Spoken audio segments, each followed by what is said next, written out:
Ravi de vous retrouver. Bonsoir à tous et bienvenue dans ce journal dont voici les grandes lignes.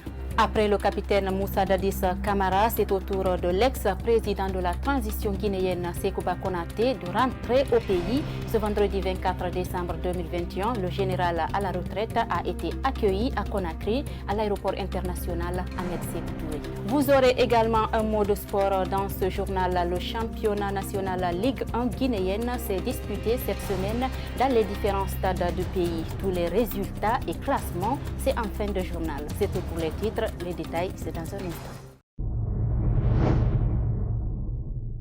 Une fois de plus, bonsoir et bienvenue. Bref, pour commencer, 6 cas d'accident, tel est le bilan enregistré sur toute l'étendue du territoire national par les autorités du ministère de la Sécurité et de la Protection civile au lendemain de la célébration de la nuit du 24 décembre en République de Guinée. Dans le communiqué qu'ils ont diffusé ce samedi 25 décembre, on note que parmi les 6 cas d'accident enregistrés, 3 ont eu lieu à l'intérieur du pays. Le ministère de la Sécurité et de la Protection civile trouve salutaire la qualité du travail fourni hier soir par l'ensemble du personnel de la police et de la protection civile.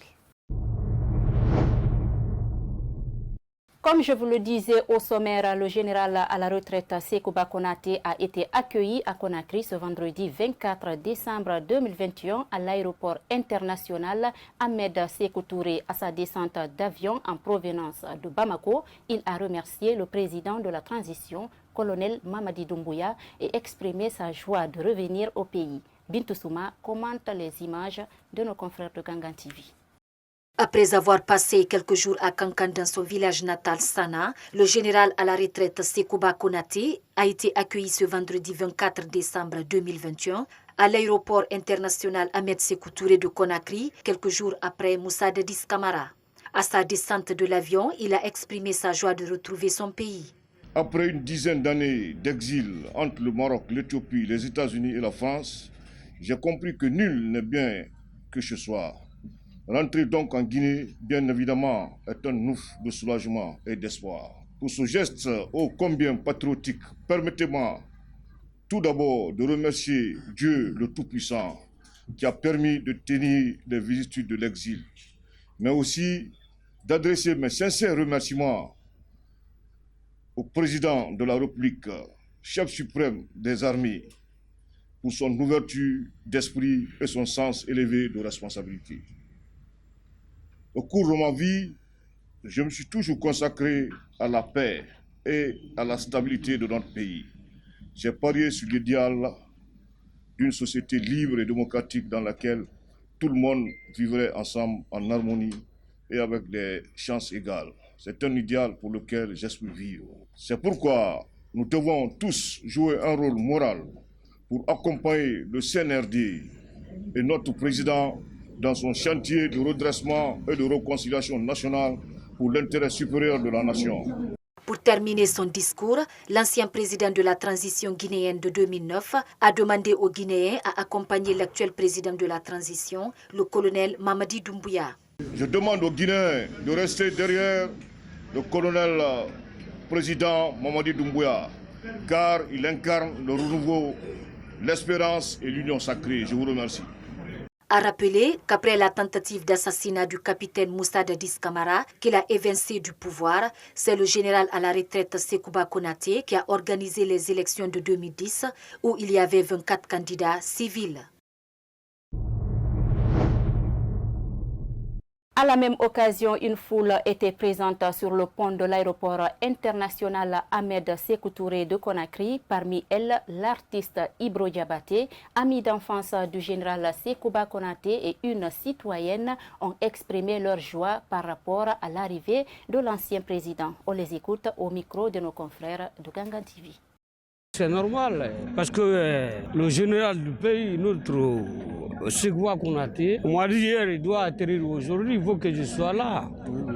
D'abord, avant qu'il soit général, c'est un ami d'enfance, c'est un général généreux pour le peuple, qui n'a pas voulu être chef d'État. Il était là pour sauver la Guinée. Le mouvement qui est là aujourd'hui, C'est pas le mouvement de dire Sekouba est venu, il veut le pouvoir ou quoi là. C'est pas ça. On est là pour construire la Guinée. Je suis comblé de la joie pour son arrivée en Guinée aujourd'hui. Je vais dire aux Guinéens, il faut qu'on se donne la main. Moi, je suis contente. Et je sais que toute la Guinée est contente. Parce que Sekouba a libéré la Guinée. Donc, c'est un homme qui aime la Guinée. Vraiment, aujourd'hui, la joie qu'on a aujourd'hui, c'est-à-dire que si je veux remercier le président Mamadi Doumbouya, je vais pleurer. Moi, je les soutiens. Mais le fait que Sekouba et Dadis sont venus dans leur pays, on est tous des Guinéens, on est égaux, on veut la paix. Fin de la période de grâce accordée au CNRD, une de nos équipes a rencontré quelques citoyennes de Conakry qui se sont exprimés sur les 100 jours de gestion des nouvelles autorités. Beaucoup d'entre eux ont exprimé leur satisfaction. Par contre, n'ont pas caché leurs inquiétudes sur la durée de la transition qui n'est pas encore définie. On les écoute au micro d'Alpha Omar Diallo et Ibrahima Diallo. Je ne pourrais dire que c'est vraiment un bon retour. C'est une chance pour les Guinéens et les Guinéennes de l'avoir, car il y a eu beaucoup de choses qui se sont passées auparavant. Et lui, il est venu en tant que notre héros, notre sauveur. Et ce que moi je pense de lui, c'est un résultat concret. Aider la jeunesse, aider la Guinée et mettre le pays en marche s'il faut.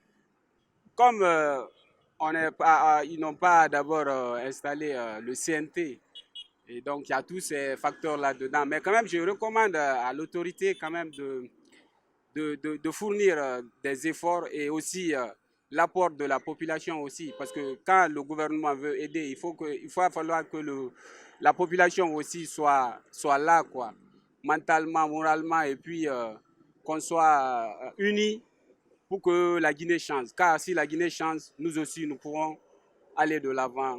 On n'a pas de mots à le respecter, tu sais, ce qu'il nous a fait d'abord. Que peut-être c'est Dieu qui le récompense, quoi. Le fait qu'il a fait rentrer Konaté, il a fait rentrer Dadis, nous sommes tous heureux, quoi. Donc il n'y a pas quelques mots, on va essayer d'ajouter, dire que ouais, c'est ça, c'est ça. Donc on le remercie, quoi, infiniment. Et encore, on l'attend encore en forêt là-bas. Le jour qu'il va rentrer à Zérékouré, c'est le jour là encore, on l'attend. Tu sais, Dadis, c'est un patriote. Colonel Doumbouya, c'est un homme patriote aussi. Le fait qu'il s'est rappelé de ramener les hommes qui ont fait des choses et il les a réunis tous. Donc, c'est les hommes, on ne doit jamais les remercier. Le colonel, vraiment, elle est appréciable. Ou il est appréciable parce que c'est la fonction qui parle. Vraiment, l'arrivée de nos compatriotes en Guinée ici, vraiment, on est ravis de les recevoir ici. Il est venu en mission. Voilà. Il est venu en profonde mission. Il faut qu'il assure la mission. Au lieu d'être comme l'autre passé, CNDD, on a vu. La transition d'aujourd'hui n'est pas égale à la transition de 2029. Vraiment, nous, on l'apprécie. Si réellement c'est la transition, il n'a qu'à faire ou travailler, aller droit au but.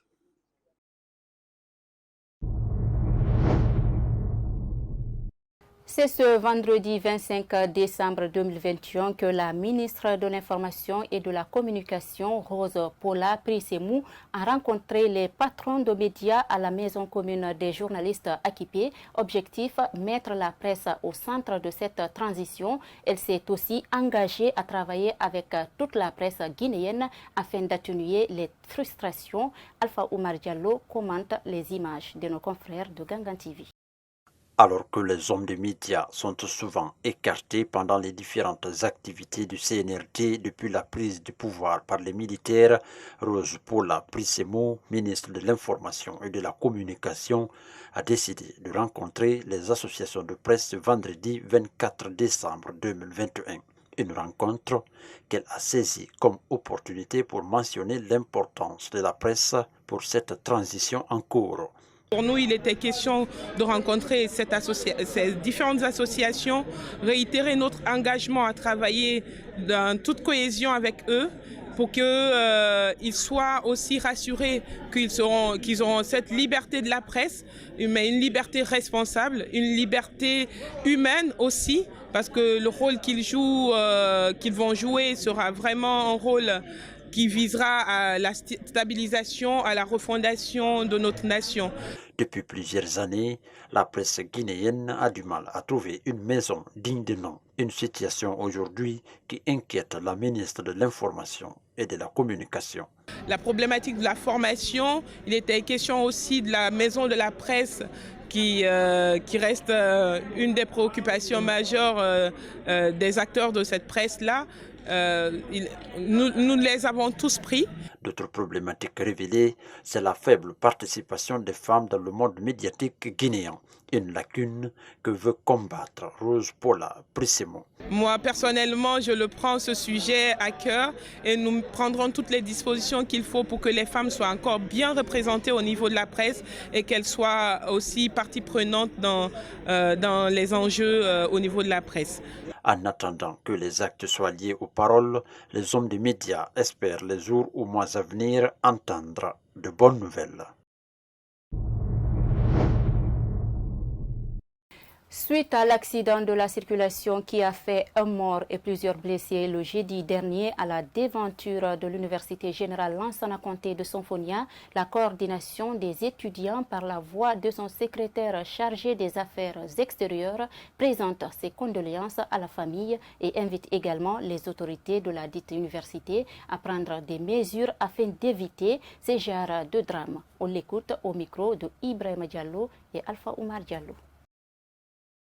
Je présente mes condoléances à la famille pleurée. Nous partageons la même peine que sa famille. Parce qu'aujourd'hui, il n'y a pas eu cours à l'université, c'est fermé. Nous sommes en deuil. Les autorités de l'université, en un mot, ils n'ont qu'à essayer de revoir ça. Vu qu'il y a la place au sein de l'université, ils vont essayer de déplacer la cantine pour mettre à l'intérieur de l'université.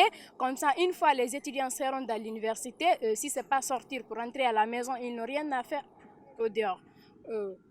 Deuxièmement, je lance un appel au gouvernement d'essayer de revoir là-bas, même si ce sont des dodanes devant l'université, ils vont essayer de mettre ça, et des bars aussi, les mirates, ils vont essayer de mettre ça pour éviter beaucoup d'accidents. Parce que s'il y a ça, les chauffeurs ne pourront pas courir en un excès de vitesse. Parce qu'il y a de cela quelques mois aussi, on a perdu une amie qui partait faire des recherches, qui était là-bas pour faire des recherches.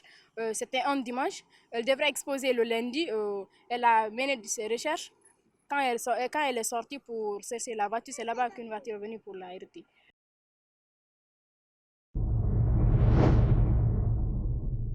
Pour finir, je vous le disais à l'entame, le championnat national Ligue 1 guinéenne s'est disputé cette semaine dans les différents stades du pays. Le Wakria de Boké a concédé sa deuxième défaite consécutive. Le Oroya remporte le derby contre le CIK. Tous les résultats et classements, c'est dans ce reportage de Ibrahima Diallo.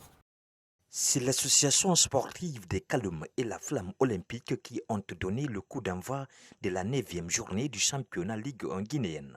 Les Kalomistes se sont imposés sur le score d'1-0. Sur un match assez compliqué, le Hafia Football Club a dominé le FC Séquence sur 2-1. Promis cette saison dans l'élite, le Milo de Cancan a écrasé le Louba de Télémélé sur 3-1. Opposé au FC Séquence, l'éléphant de Koleya ne parvient toujours pas à gagner dans le championnat après 9 journées. Au stade Mbalouma de Diakité de Cancan, le fellow stade de l'Abbé a arraché les 3 points face à la Santi Golden Boy de Sigri. Au stade général Lansana Conté de Nongo, le Sor Academy a infligé le Wakria de Boké sa deuxième défaite consécutive de la saison. Au vieux stade du 28 septembre, se jouait le derby entre le champion en titre et le club industriel de Kamsar. Morla Silla du Horea a marqué l'unique but de la rencontre. Les académiciens du Sor restent le seul leader avec 20 points, suivis respectivement du Horia, de Milo et de la Saga, 17 points pour chacun. La Flamme olympique et l'éléphant de Koleya restent dans la jaune rouge. C'est seulement 13 buts qui ont été inscrits lors de cette journée.